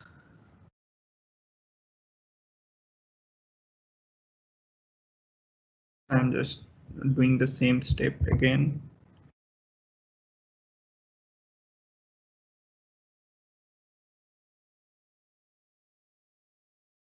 So here, the service connection, you can just choose it from the whichever you created. I created the SC1, whatever name you have given, I choose that one. And then you need to select the organization. It will take a little bit of time. So now you need to give the project key. You will get it from here. So copy it from here, paste it over here. Do not close this tab so that you remain on this tab so that it will be easy for you to get the details.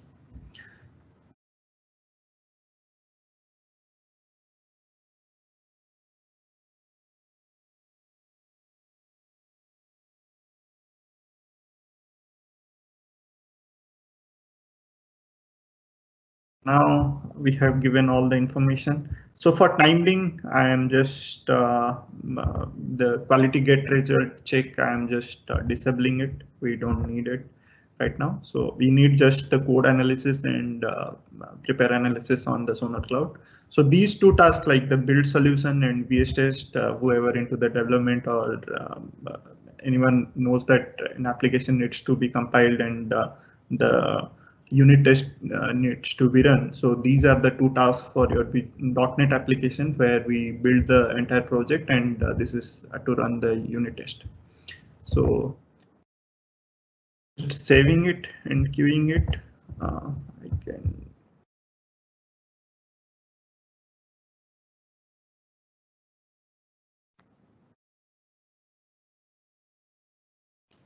Yeah, I think there is some problem, or there is some limit I have reached into my CI pipeline, where I am using the Microsoft hosted agent pool, which if it would have been a self-hosted, then it would have been run, but it is reached the timeline. So whatever the maximum number of requests I could have done, that is reached. That's why the agent is not running. So it will be successfully running in a normal environment. And this way you have just integrated the Sonar Cloud with your pipe repository. So once this run, it gives you all the reports, what is the bugs, all these things. It gives you in a nice format, all the how many quality gate it passed, and what is the security review, all these, what is the coverage, all these things. It gives you a nice report. I think I have some issue, so it is not going to run. So it's the major thing is the integrating your Sonar Cloud with your repository.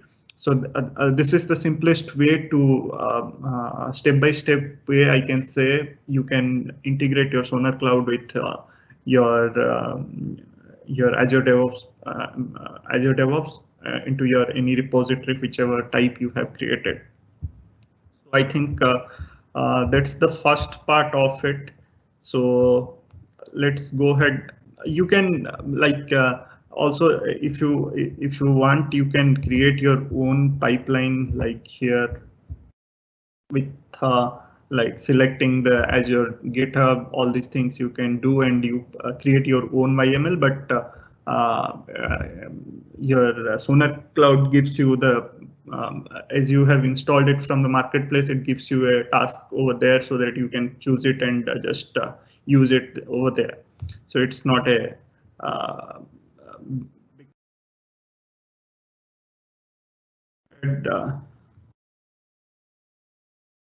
I think we have to cover the pull request integration with Sonar Cloud. So whenever there is a pull request happening, we need to keep a gatekeeper that the Sonar Cloud report needs to run, and it should if it is it's a failure, then it should not raise the pull request, means it should not merge the pull request. So let me create a branch first for me. Go ahead and create a branch. Demo branch.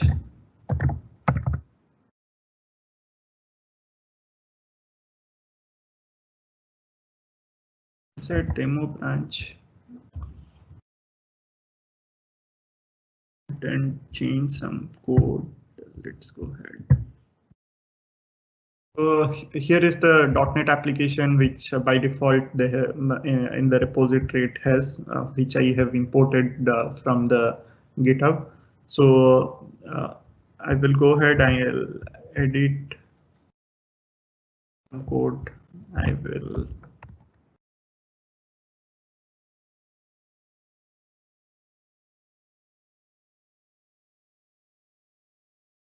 unused. So I'm just creating a unused method over here, and I will just commit it and create a pull request over here.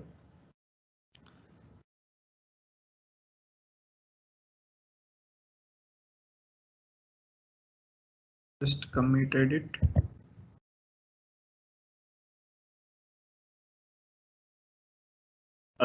So I have not created the pull request yet. I just committed it into my demo branch. So before that, let's go ahead and in the master branch, let's go ahead and build policy that it should always.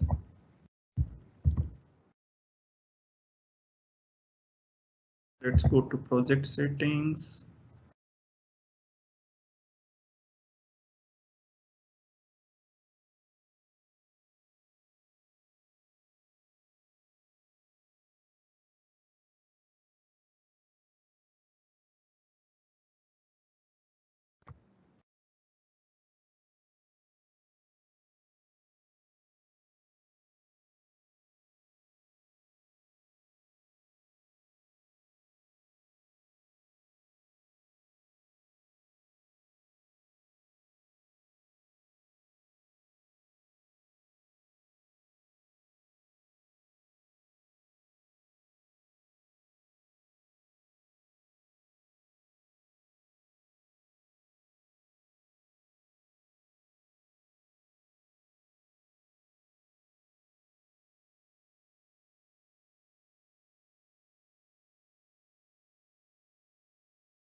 Go ahead and select the branch policy on the master over here. We will be adding a branch policy um, uh, into the build validation. So here I will go ahead, and if you click the plus sign, you can add a new build policy over here. So you add that the build pipeline which you have created to the build validation. So save it. So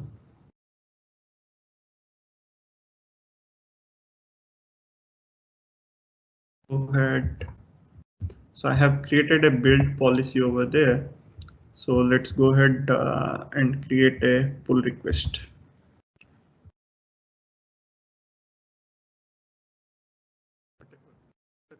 Just 3 minutes ago, I have created a commit. So from that, I will create a pull request to my master. So this is my demo branch, and I'm creating the pull request to the master. So if you see, you have a one required check, which is your Sonar examples. So this one which we have created, so this one needs to be checked. So in this, you need to just as we have put the build validation as Sonar Cloud, so it will create the Sonar cloud report, and it will before any validation, before merging that changes, it will validate the Sonar cloud report.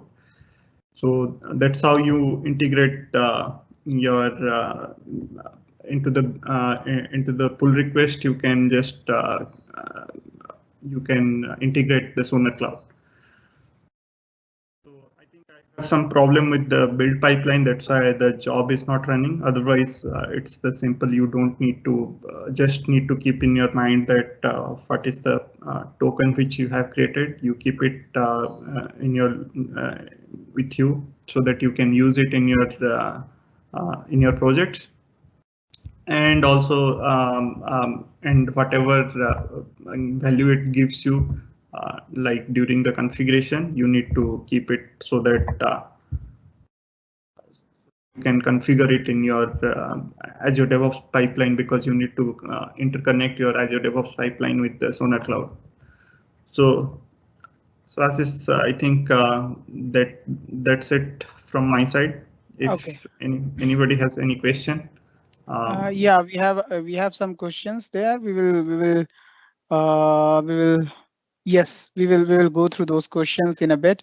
But yes, this is okay. Let me take control and let me share my screen. And in the meanwhile, we will answer a few of the questions which is there. Sanjeev, you take care of those questions. In the meanwhile, I will share my screen. So let me share my screen. Okay. Oops.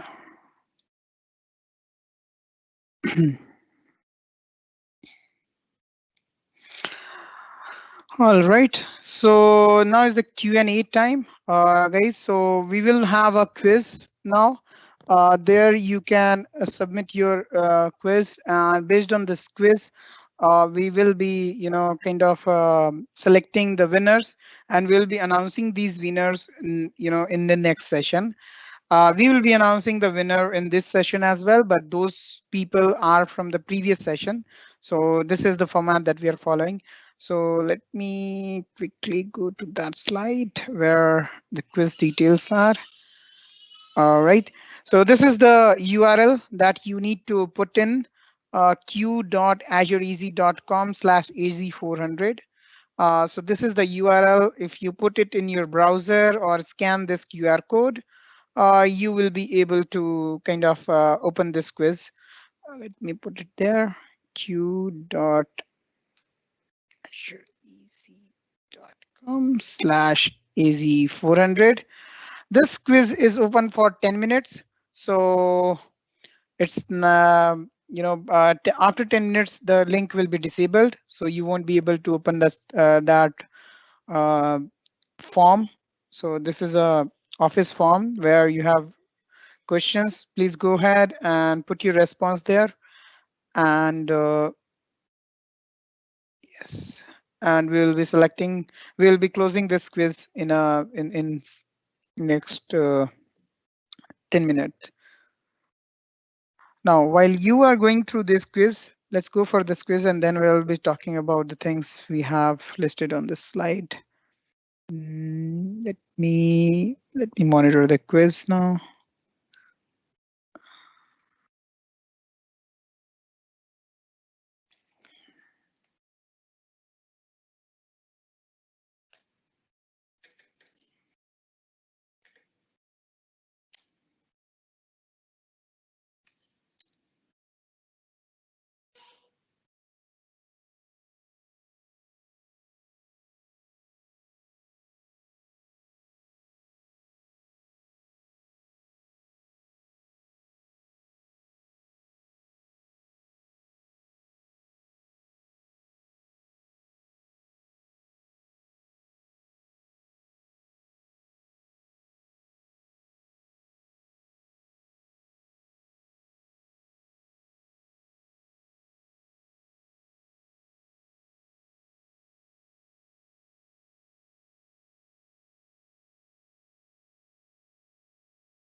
Yeah, so there is a question for certificate. So yeah, I mean, certificate we did not plan when we started this series, like, a few months back, but we are planning to, come up with a plan where we will try to evaluate if we can give certificate for the participant. So the next series that we are going to launch, which is 204 developer series, there we will come up with a plan. We just need to find the way how we are going to give the certificate, what would be the criteria, and how we will be able to evaluate. So yes, we are planning based on the request. We are getting a lot of our community members who are asking for certificate. Yes, we are working out and we will be soon posting that information in our Telegram group. Okay, and there is a question about anything on fundamental. Yes, so you can actually, I'm going to post that link in our YouTube channel link.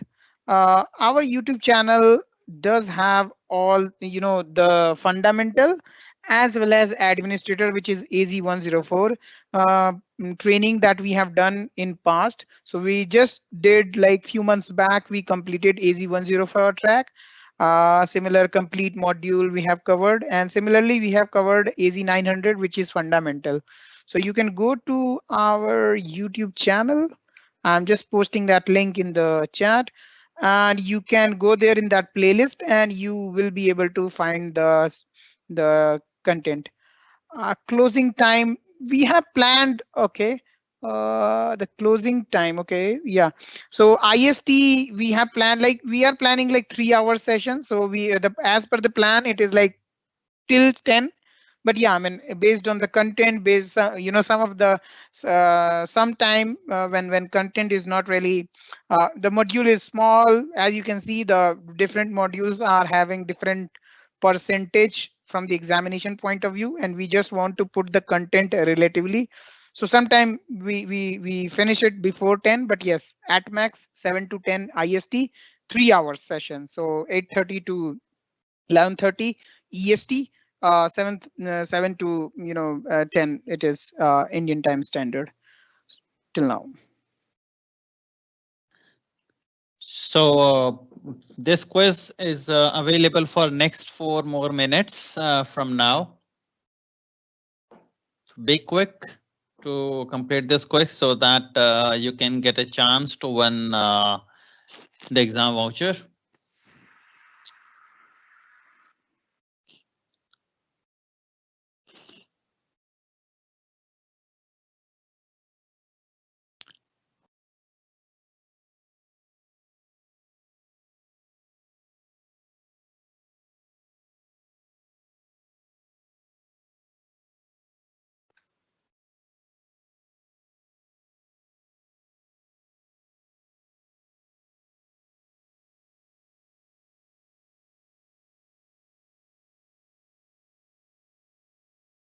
Okay, so those guys who are not able to access the URL, can you please try again? It should be working. So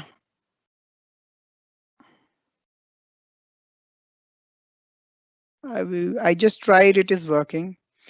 Now, we have also listed a URL for skill challenge, azureeasy.com/azure-skills-fev21. So it should redirect you to LinkedIn page, and there you can go and find the details how you can do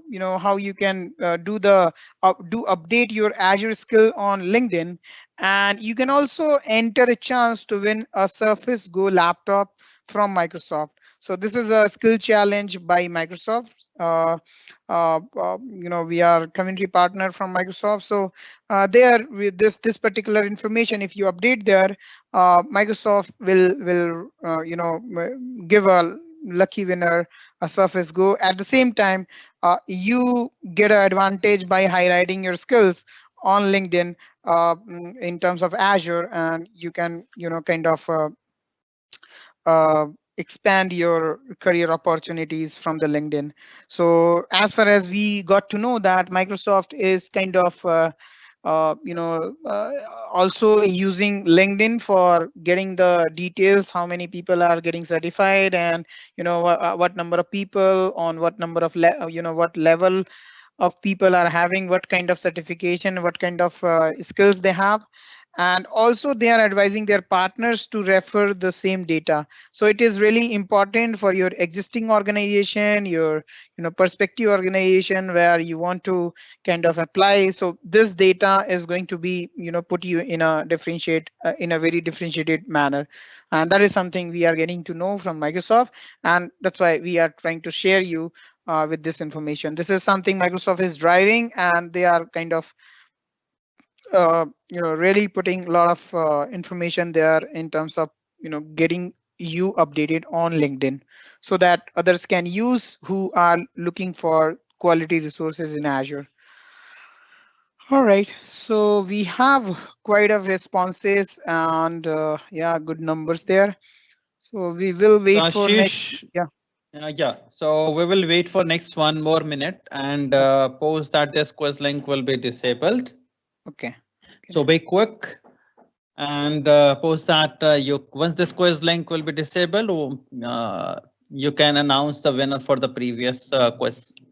Yes, we will be posting that. So yes, the time is up. This link is just about to disable now. Okay.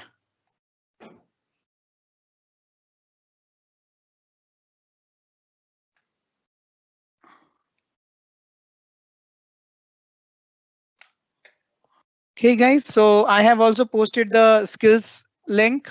You can save this link. You can go later. You can update your skills later. If some of you are getting 404, please try after some time. It should work. I mean, maybe the redirection is not happening because of load or something, because it is getting redirected from our website. So all of the sudden, if a lot of traffic is going on, it may affect that redirection. But yes, I mean, we will definitely encourage you guys to go through that skill challenge. That is something from Microsoft and benefit from the Microsoft opportunity. Okay, let me close this and let me bring the raffle. All right, so this is the list of people. We have like almost 30 people, 30 email that we have. All these unique names are there. So 30 people are there. Out of these 30 people, we will be selecting, lucky 5, lucky 6, and we will be sending Azure voucher after the session. So it will incoming next week. So let me start this wheel and put this. All right, so what is the name? Okay, so Dinesh is the first winner, so I'll just put it there in the details and I'll remove it from the list. Now let's go for the another one.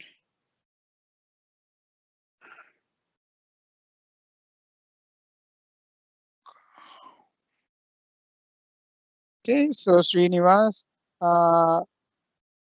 this is the second email. I removed it, and we are going for the third one.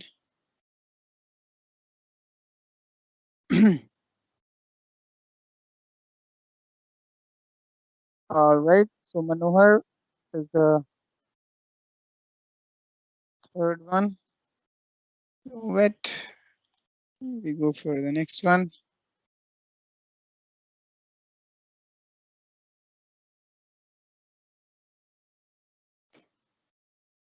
Okay, Shambhu. Yes, let me put it here and let's remove it.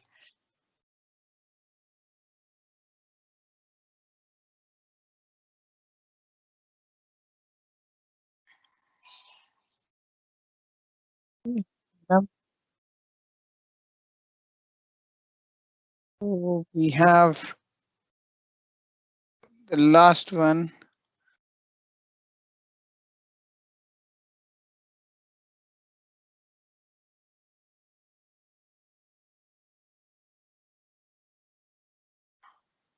Okay, so this is the last one. So we will be, connecting with these guys over email in upcoming next week, and we'll be sending the emails to all of you with the exam voucher. These exam vouchers are I mean, these exam vouchers are applicable for profile which are, if you are scheduling a exam for with the India region profile, you will be able to get that. You'll be able to use it, and you'll be able to use it for AZ-400 or advanced level examination. You won't be able to use it for fundamentals. So we'll be sending all the details, the expiry date and all those things in the email itself. So in coming days, you'll be getting that information. Now, just before we conclude the session, I just want to share something about group. So you can, register for the session on this link. Yeah, so azureaz.com/az400. We have the Telegram group for Azure Talk and Azure DevOps Pro. If you're still not part of our group, you please go ahead and subscribe to it. We cover, we just not do we really share a lot of information there. A lot of members share their real-time issues, and we actually discuss many real-time issues there. So you will definitely get quality information there. We have our Azure Talk channel. There you can find all our previous sessions, including the recorded session of this particular session as well. If you want, you can connect with us on LinkedIn. Sanjeev profile link is this, and my profile link is this, and you can also find my website there. I also write sometime. So, but yeah, YouTube channel is something we try to keep up to date, and we are always active in Telegram website. We try to be there, but yeah, I mean, you will find most updated content on our YouTube channel. Having said that, this is it we have for today. Next session will be the last session in this particular series, where we'll be concluding with the last module of the security. And after that, after taking a break, we will be starting AZ-204 training series. So having said that, have a good night, have a good day wherever you are, and let's connect and let's learn together. Thank you.